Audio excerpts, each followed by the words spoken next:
I'm Kyle Tucker, and behind me is one of our oldest house cars at Detroit Speed, my 1970 Camaro that I've driven a lot. It's been together now, I think about it, 8 years. And over those 8 years, the car has evolved as, you know, the industry has changed, as tires have become more aggressive, as some of Detroit Speed parts have changed. We've tried to keep up with the tire and the competition. So that's one of the reasons we build these cars and we run these cars so much, to not only help our product line and continuous improvement, but also, you know, help our customers that run our parts, to support them. And thinking back over the 8 years, you know, this car's been together. It has our Detroit Speed hydroform front subframe, one of the very first to have, not the first, but very first to have the subframe under the car that we competitively ran a lot.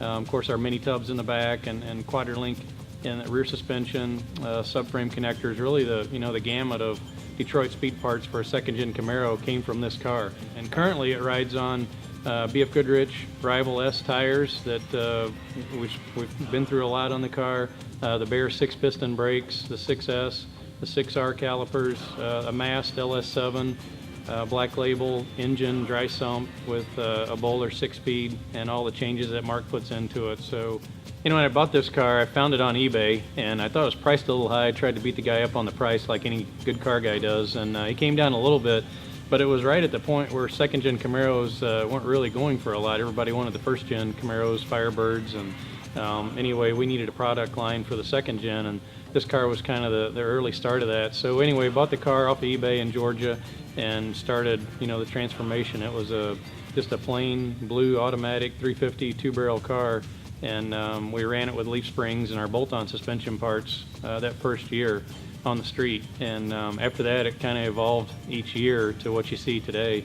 And didn't really ever paint the car. It had an eBay quality paint job on it at the time that was blue, and we kept it blue. But you know, the first time we painted it, we did a BF Goodrich wrap on the car for the OESCI shootout at Pahrump, Nevada one year, and we went to pull the wrap off, and most of the paint came with it. So then it had a fresh paint job, and I think it was painted then at least twice since then with different crashes. So again, it's had its share of issues, but it's been reliable. You know, to think about the car running 8 years on basically the same parts we put in it, the same subframe, the same rear suspension we put in the car 8 years ago, it's something we're proud of, and we continue to learn and go out and beat up every weekend.